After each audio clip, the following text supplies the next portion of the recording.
Be me, Jason, 36, operations manager in a regional logistics office that handles every ugly exception nobody wants. My days are claims, routing mistakes, damaged freight, angry clients, and directors asking why trucks suddenly stopped moving.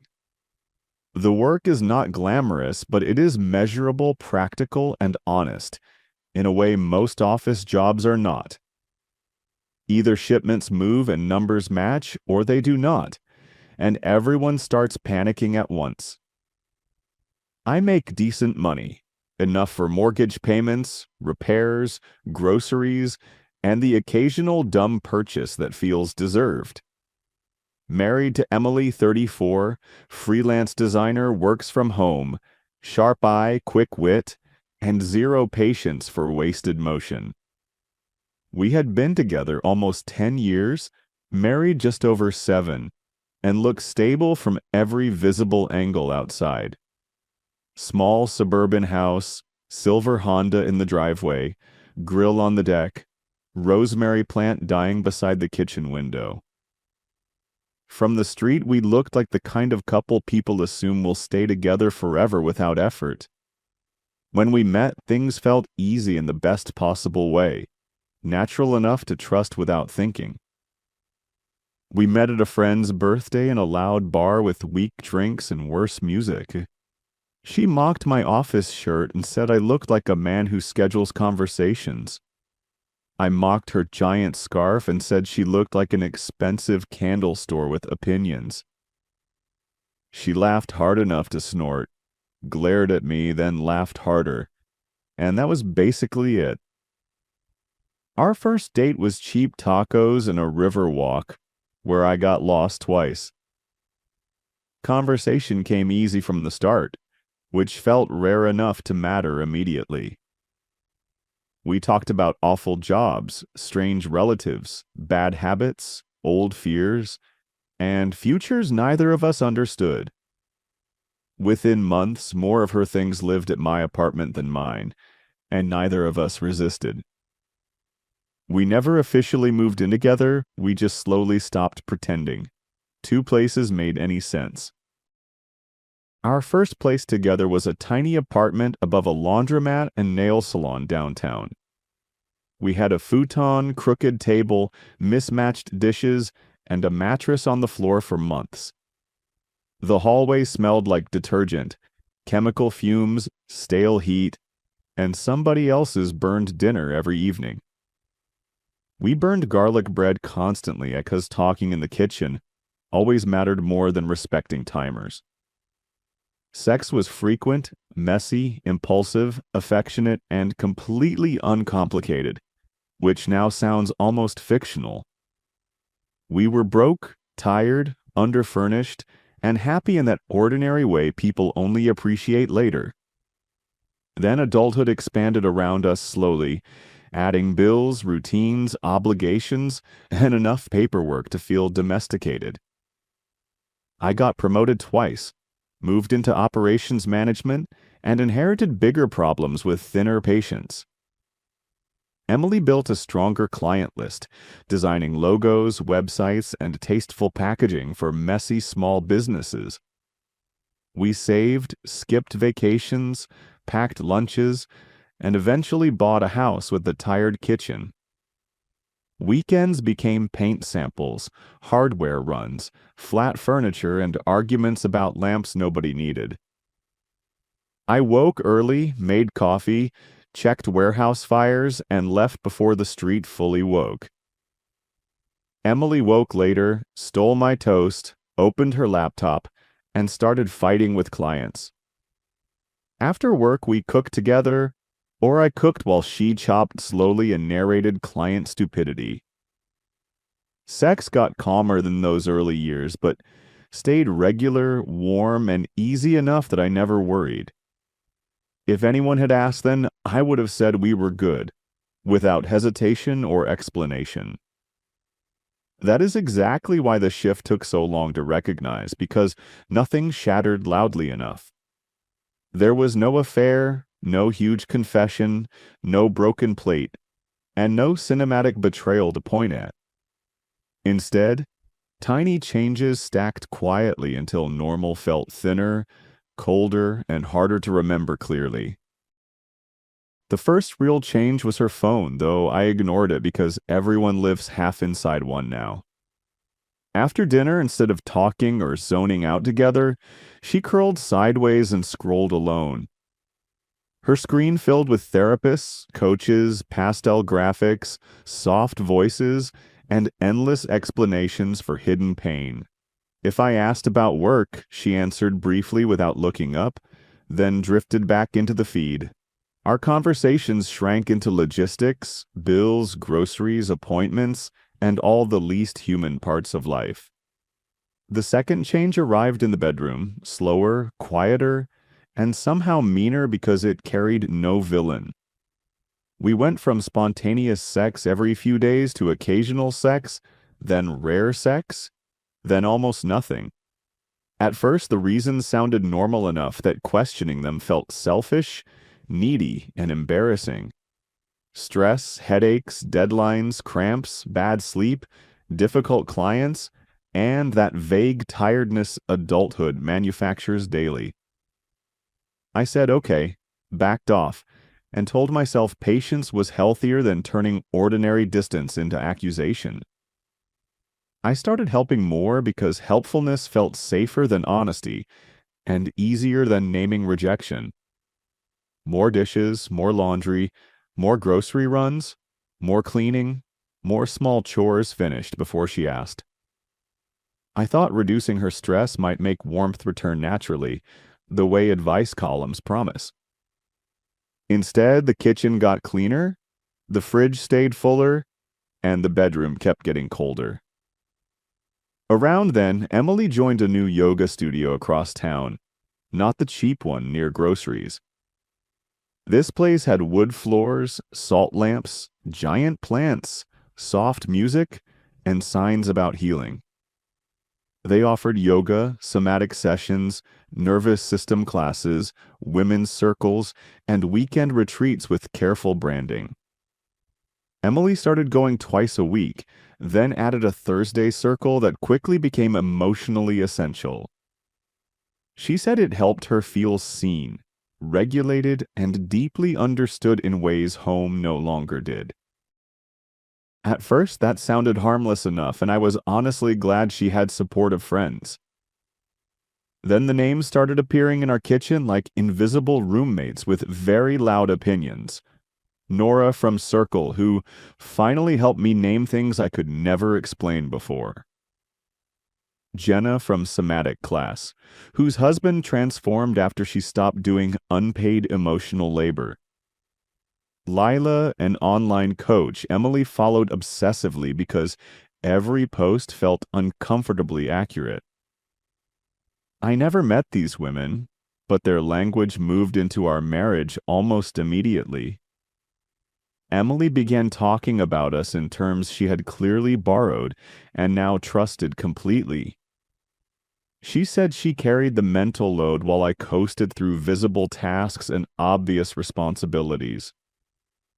She said she handled emotional labor I never noticed because I benefited from not seeing it. She said small comments from me landed like micro-invalidations that taught her body vigilance. She said we had built comfort without intention, and comfort alone no longer felt emotionally safe.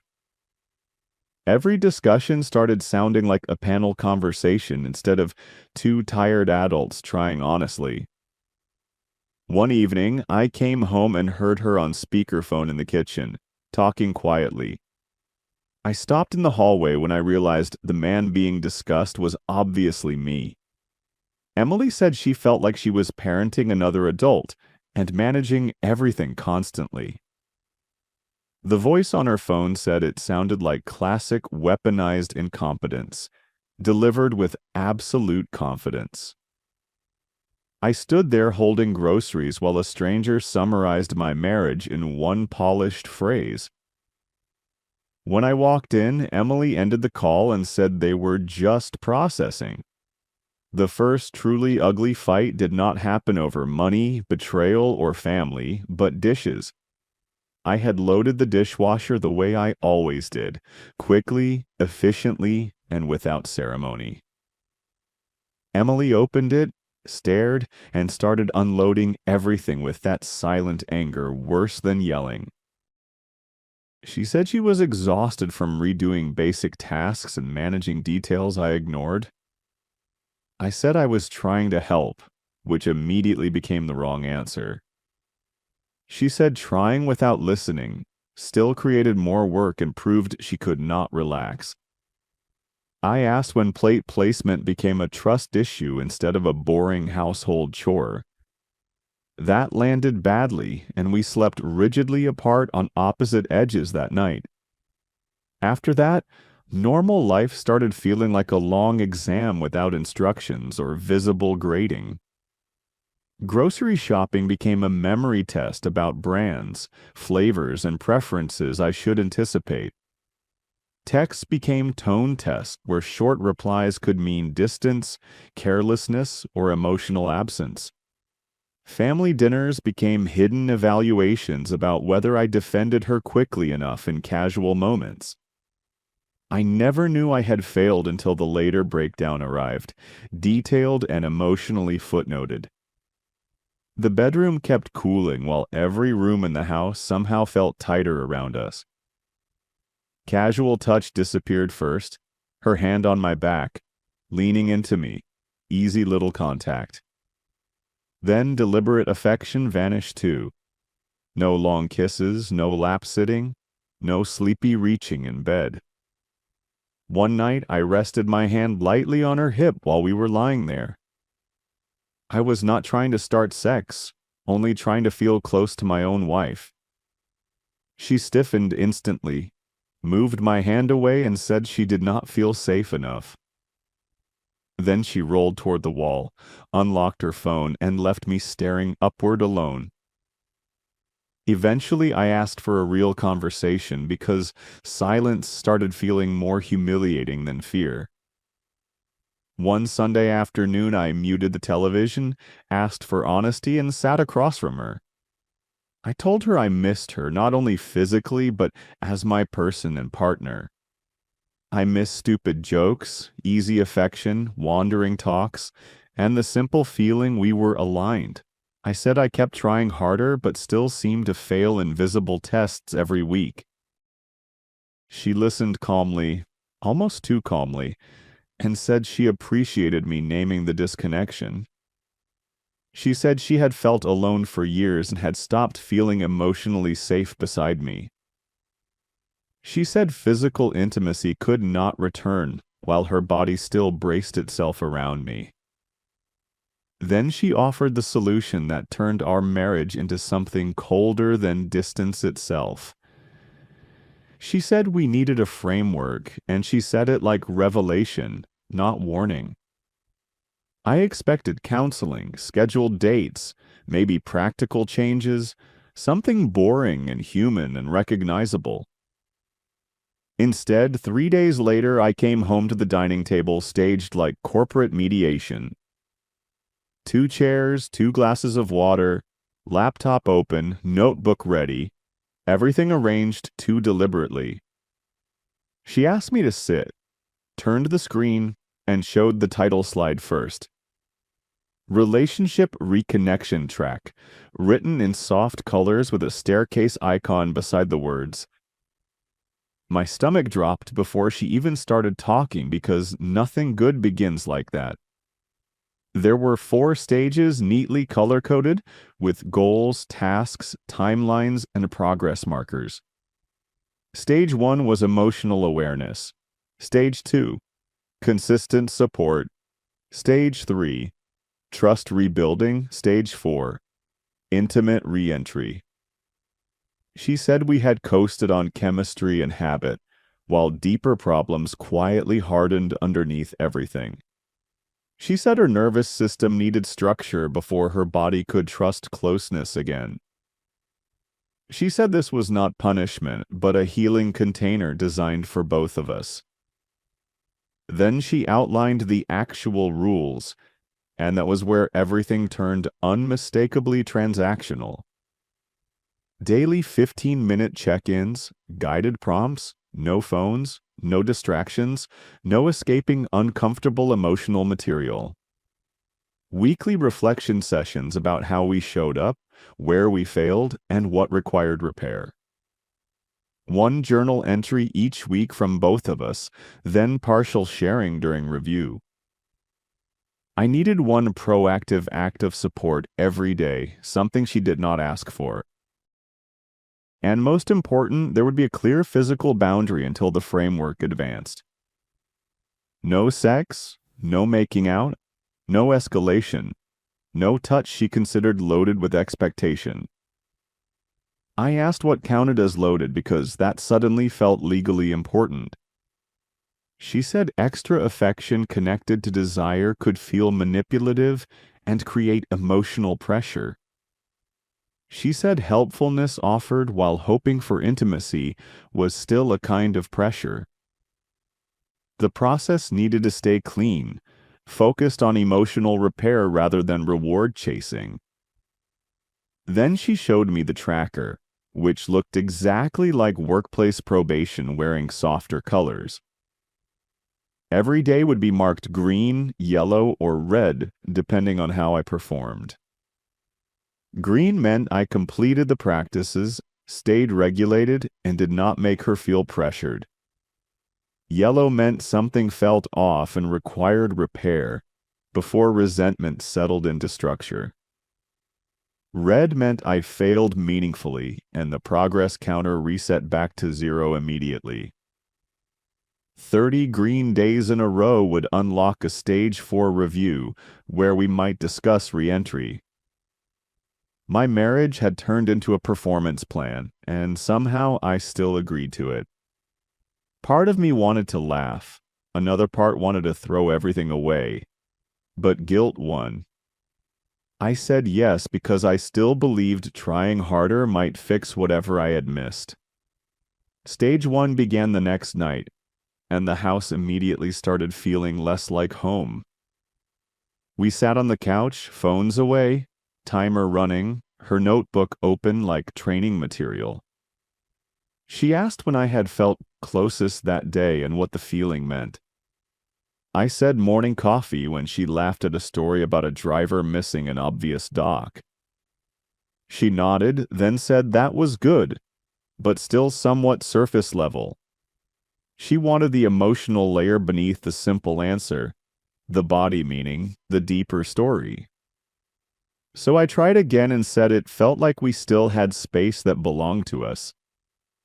She smiled like I had improved and moved to the next question. Where did you shut down? What story did you tell yourself? What did you need instead? I answered honestly at first, awkwardly, because everything about it felt artificial and overlit. Then I started noticing which answers earned approval and which ones earned the tiny disappointed frown. Too practical meant I was in my head. Too frustrated meant I was defensive. Too numb meant disconnect. We did weekly journals too, which somehow made vulnerability feel even less human. Emily wrote long pages about wounds, abandonment, resentment, and all the times she had swallowed herself. I wrote shorter entries about confusion, loneliness, and the feeling I was being graded in my kitchen. She said my writing showed emotional control, protective distance, and a tendency to summarize rather than feel. Maybe she was partly right, but being psychoanalyzed while honest gets exhausting very quickly. The tracker went up inside the pantry door, right above cereal and pasta boxes. Green check marks, yellow notes, red circles with little explanations written in neat handwriting. Our marriage now had a scoreboard beside peanut butter, which should have been enough to stop me. We made it 6 days before the first read. I got stuck late at work fixing a routing disaster, texted her but missed the window. The next morning, the counter reset with a note that said, "Missed safety ritual." I swallowed my anger, blamed myself again, and leaned harder into the system. I set phone alarms for check-ins, made supportive acts visible, and stopped initiating closeness completely. No playful touches, no casual reaching, nothing that could be interpreted as impatience or pressure. For weeks I lived inside that framework like a prisoner trying to earn softer lighting. The bedroom stayed closed in every practical sense, and I moved through it like borrowed furniture. She changed in the bathroom, came to bed in oversized shirts, scrolled briefly, then turned away. If I woke up too close, I instinctively shifted back without even thinking anymore. Everything became careful, measured, and weirdly quiet in a way that never felt healing. About a month in, I came home early because a meeting got canceled and work suddenly slowed. Emily was in her office on a Zoom call with the door partly open. I was about to knock when I heard my name and stopped cold. She was talking to Nora and two other women about what she called a live relational case, and that case was me. She described me as emotionally limited but surprisingly responsive when given structure and clear expectations. Another said Emily should document the process because it could become powerful teaching material later. They discussed my reactions like patterns in a chart, not scenes from a private life. I stepped back before she saw me and stood in the kitchen, staring at the pantry tracker. A few days later, I met my friend Marcus for beer because I needed a witness. Marcus has known me since high school as a mechanic and hates fake depth on instinct. He asked how married life was going, and my face answered before my mouth did.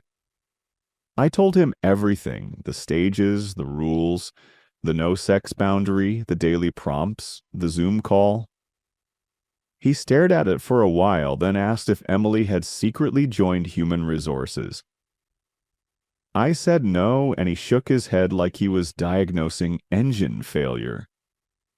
He said it looked exactly like a performance improvement plan, only with softer colors and candles. She turned your bedroom into a bonus for compliance, and you were calling that healing because she used gentle language. Once he said it, I could not unsee it anymore. On the drive home, a mean little idea started building itself in my head. If she wanted structure, consistency, and perfect participation, I could become the ideal student, so I did.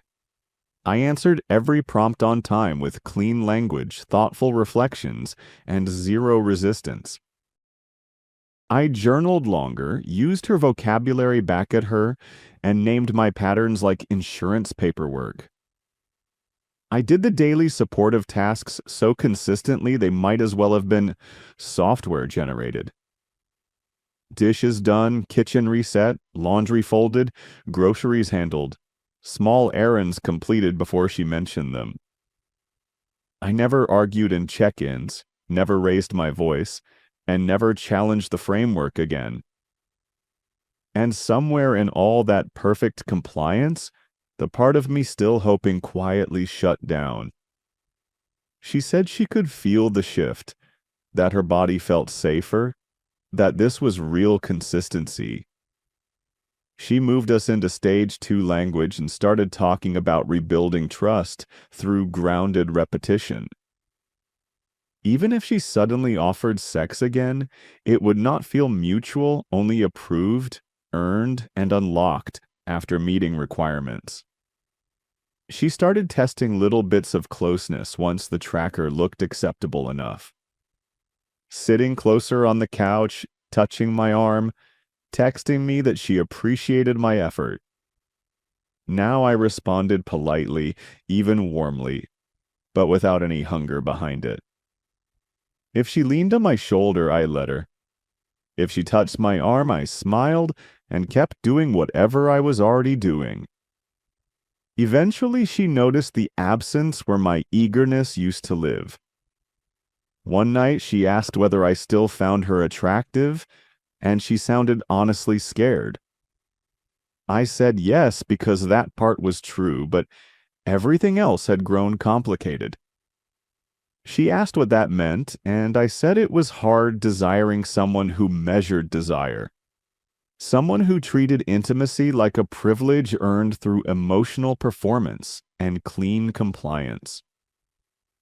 We argued quietly after that, not loud, but sharp enough to leave lasting marks anyway.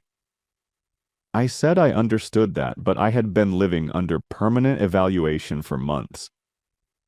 The actual end arrived on a random afternoon while she was in the shower. Her laptop lit up on the kitchen table with a group chat notification from the circle. The preview said my line about feeling like an employee would be great workshop material.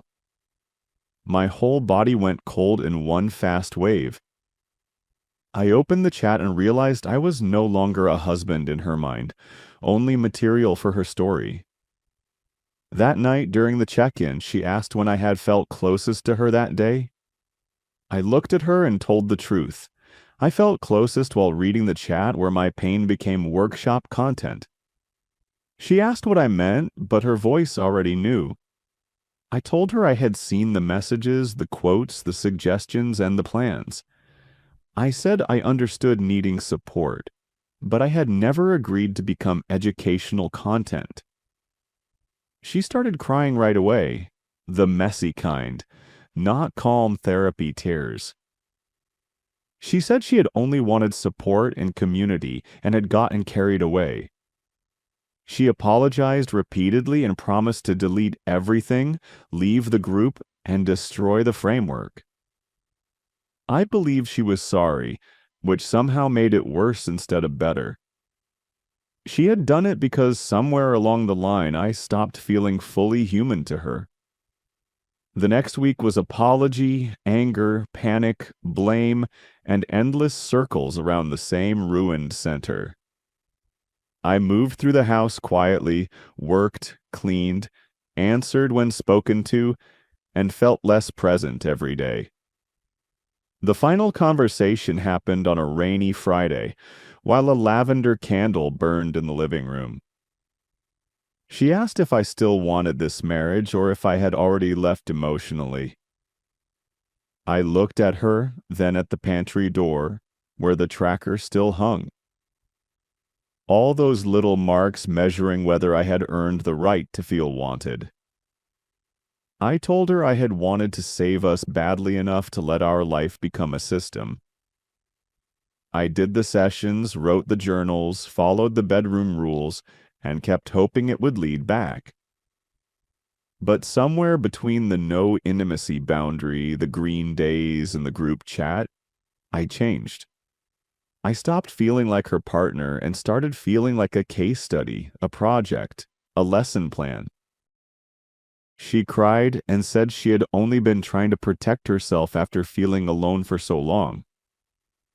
I said I believed that, but somewhere inside that protection she had picked up control and never put it down.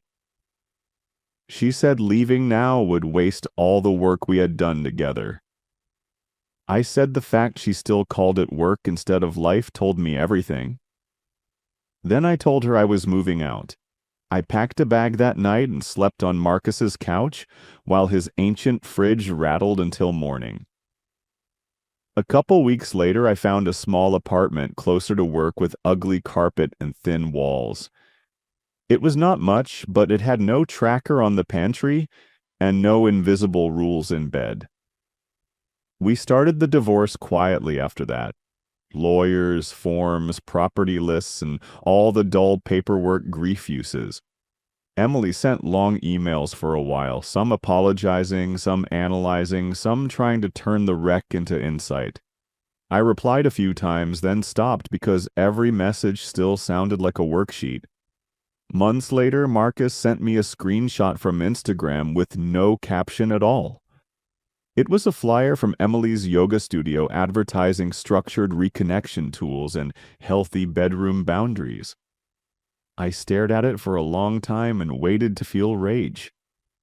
Instead, I mostly felt tired and oddly relieved because she had turned our marriage into material, and I had finally stopped volunteering as content.